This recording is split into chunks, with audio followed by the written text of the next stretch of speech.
মুসলমান তাওহীদের কথা ৫৭,০০০ বর্গ মাইলের এই সোনার বাংলাদেশে টেকনাফ থেকে তেতুলিয়া, রূপসা থেকে বাদুরিয়া, সুন্দরবন থেকে বান্দরবন পর্যন্ত যদি আল্লাহ কোরআনের রাজ কায়েম করার জন্য, আল্লাহ সুবহানাল্লাহ দ্বীন কায়েমের আন্দোলনের জন্য যদি আমাদের জীবনের পরিণয় জীবন দেব, রক্ত দেওয়ার পরিণয় রক্ত দেব, শাহাদাত পালন করার পরিণয় শহীদ হতে রাজি আছি। দিন যতক্ষণ বিজয় না হবে ততক্ষণ আমাদের আন্দোলন থামবে না। এই সিদ্ধান্তে কারা কারা রাজি আছেন? তুই কারা হাত তুলে আল্লাহ তাআলাকে দেখিয়ে দে। লিল্লাহি তাকবীর। আল কোরআনের আলো, সংসদের আলো, ইসলামের শত্রুরা হুঁশিয়ার সাবধান। নারায়ে তাকবীর, নারায়ে তাকবীর।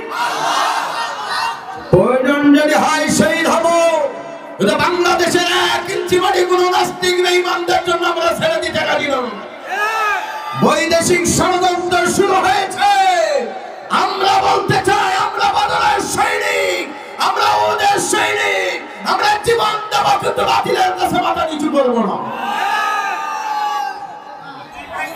সম্মানিত ভাই এবং বন্ধুরা,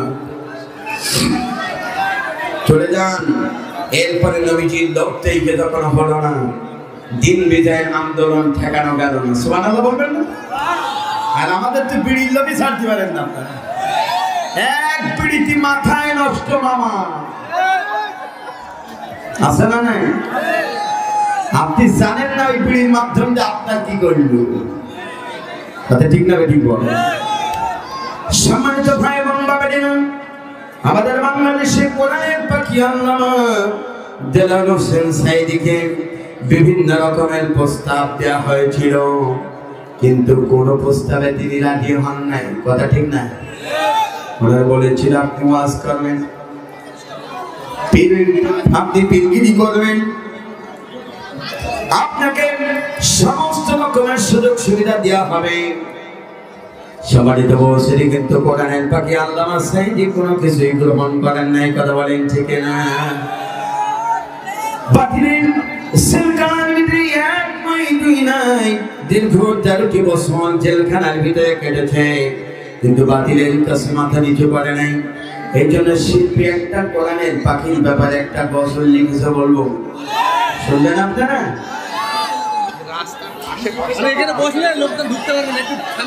এই সাইডটা আমি বললাম এখান থেকে 10টা লোক রাখতে হবে। 10টা লোক রাখেন, ওনাদের বলতে হবে ওইদিকে যান, ওইদিকে যান। আপনি কিছুক্ষণ পরে আর জায়গা দিতে পারবেন। ১০-১৫টা লোক এখানে স্বেচ্ছাসেবক রাখেন, ওনাদের অনুরোধ করেন যে ভাই ওইদিকে যান, ওইদিকে যান। সাঈদীর মতো এত সুখী নয়তো কারো জীবন, সাঈদীর মতো এত সুখী নয়তো কারো জীবন। এত ভালোবাসে প্রভুটাকে, দিয়েছে শহীদি মরণ।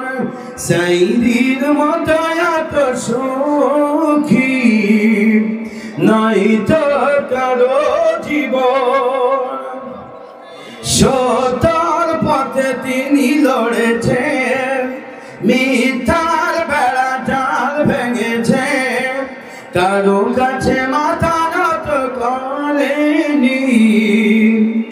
সত্যর পথে তিনি লড়েছেন, মিথ্যার বেড়া জাল ভেঙেছে, কারো কাছে মাথা নত করেনি। শুধু কোরআনের কথা বলি বলি, শুধু কোরআনের কথা বলি বলি, করেছে পৃথিবী বিচারণ। সাঈদীর মতো এত সুখী নয়তো কারো জীবন। এত ভালোবাসে প্রভুটাকে, দিয়েছে শহীদি মরণ। মিথ্যা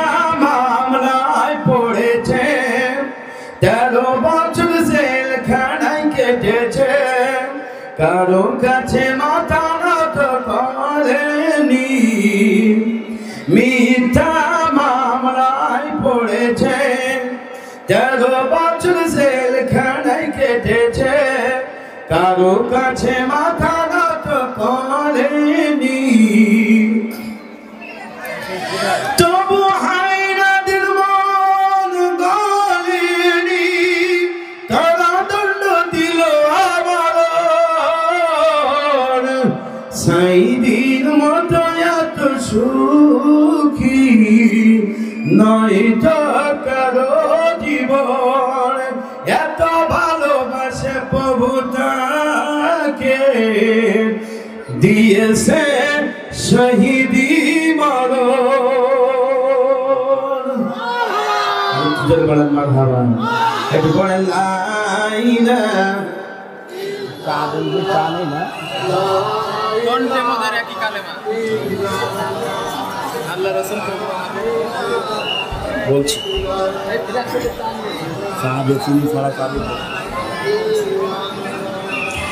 লা ইলাহা, আরেকটু জোরে লা ইলাহা, আল্লাহ মাবুদ প্রভু আমাদের, রাসূল আরবি নেতা আমাদের, কোরআন হাদিস পথ আমাদের, কণ্ঠে মধ্যে রাখি কালিমা লা ইলাহা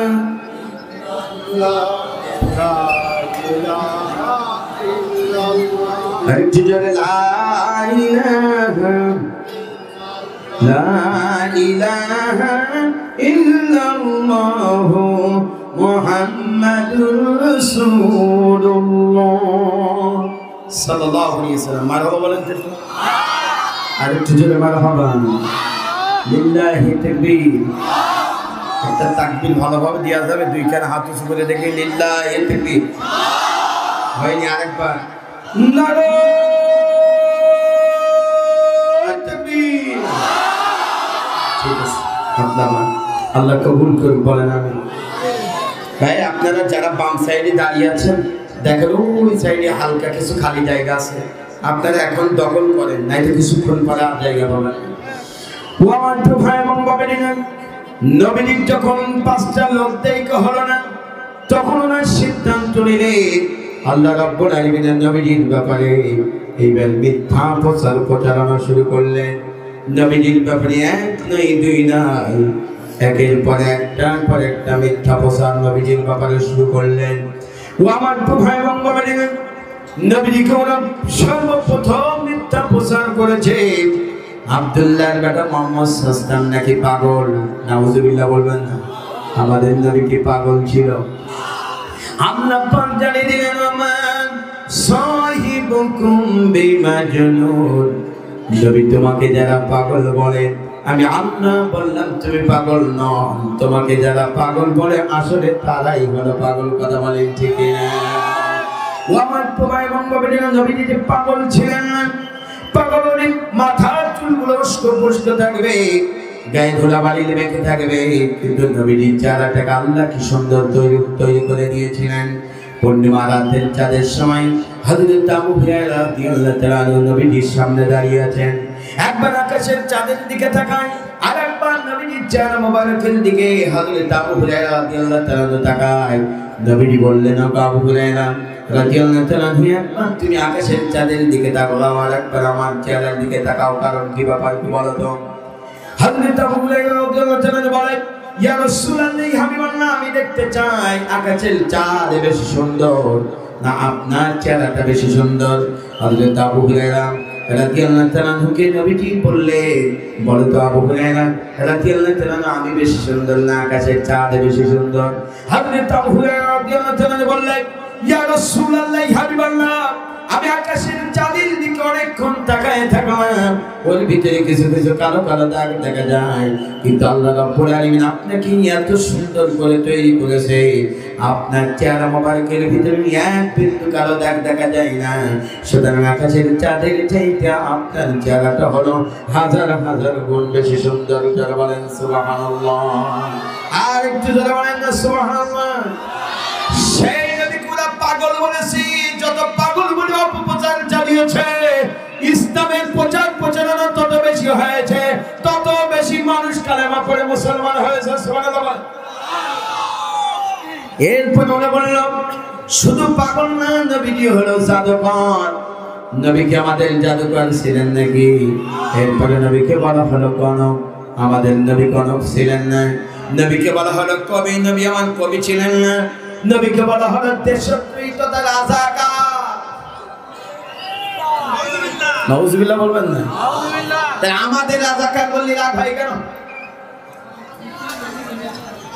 সম্মানিত ভাই এবং বোনেরা, গোটা পৃথিবীর জমিনে যারা একামতের দিনের আন্দোলন করবে, যারা কোরআনের রাজ কায়েম করার জন্য চেষ্টা করবে, মানুষের অধিকারকে ফিরিয়ে আনার জন্য চেষ্টা করবে, ও আমার ভাই এবং বাবাজিরা, নাস্তিক বেঈমানের মুনাফিকেরা, তারাও হলো দেশদ্রোহী, তারা রাজাকারের ট্যাগ লাগাবে। কথা বলেন ঠিক না?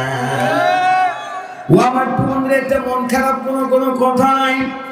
সম্মানিত ভাই এবং বাবাজিরা, সোনা বাংলার জমিন যেই প্রমাণিত হয়েছে, যাদেরকে রাজাকার ট্যাগ লাগানো হয়েছিল, সম্মানিত বলছিল বাংলাদেশের সব জনগণ একত্রিত ভাবে বলতে শুরু করলেন আমি কে, তুই কে, রাজাকার রাজাকার। কথা বলেন ঠিক না? ও আমার ভাইয়ের মাধ্যম দিয়ে বোঝানো যায়, যাদেরকে রাজাকার বলা হয়েছে তারা আসলে রাজাকার না, যারা রাজাকার বলেছি তারাই হলো ভারতীয় রাজাকার। কথা বলেন ঠিক না? নবীকে বলা হলো দেশপ্রিয় তথা রাজাকার, তারপর বলা হলো সায়াম্বার হলো, নবীকে বলা হলো সন্ত্রাস, আমাদের নবী সন্ত্রাস ছিলেন না। নবীকে বলা হলো জঙ্গিবাদ, নবী আমাদের জঙ্গিবাদ ছিলেন না। নবীকে বলা হলো উগ্রবাদ, নবীজি আমাদের উগ্রবাদ ছিলেন না। নবীকে বলা হলো মৌলবাদ, নবী আমাদের মৌলবাদ ছিলেন না। নবীকে বলা হলো মানবতা বিরোধী। একের পর একটা মিথ্যা অপপ্রচার চালানো শুরু করলো। কাফের বেঈমানরা যত মিথ্যা অপপ্রচার চালিয়েছে, ইসলামের গণজোয়ার তত বেশি হয়েছে। কথা বলেন ঠিক না? আমাদের নবী সন্ত্রাস ছিলেন না, উগ্রবাদ ছিলেন না, মৌলবাদ ছিলেন না, জঙ্গিবাদ ছিলেন না। নবীকে যারা সন্ত্রাস, উগ্রবাদ, মৌলবাদ, জঙ্গিবাদ বলেছে, আসলে তারাই হলো উগ্রবাদ, মৌলবাদ, জঙ্গিবাদ। কথা বলেন ঠিক না? ও আমার বন্ধুরা, নবীজি যে সন্ত্রাস ছিলেন না, ছোট্ট একটা ঘটনা বলি। নবীজি একটা খোলা ময়দানে ঘুমিয়েছে, এই মুহূর্তে হঠাৎ করে একটি ইহুদি চলে আসলো। ইহুদির হাতে ছিল তরবারি, নবীজি ঘুমিয়েছেন, তরবারিটা উঁচু করলো, নবীকে দুনিয়া থেকে বিদায় করে দেবেন।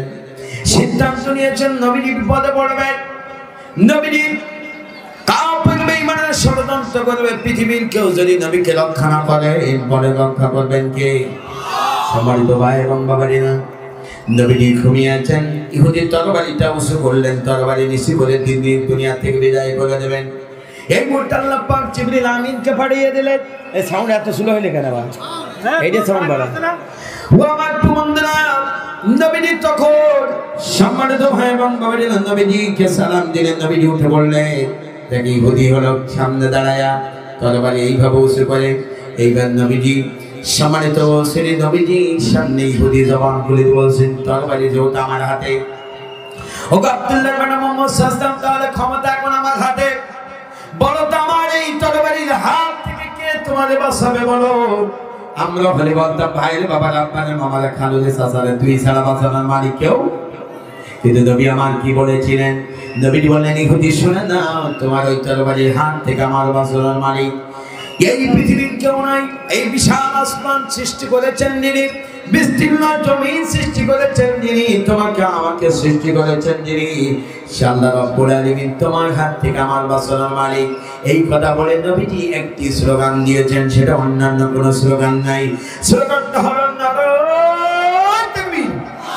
এই স্লোগান দেওয়ার সাথে সাথে ইহুদির গোটা দেহটা থরথর করে কাঁপতে লাগলো, কারণ কাফের বেঈমানদের সামনে ওয়া রাব্বাকা ফাকাব্বির, আল্লাহর নামে তাকবীর যে আপনি দেবেন, ওদের দিল কলিজার ভিতরে আল্লাহ পাক ভয় ভীতি আতঙ্ক সৃষ্টি করে দেয়।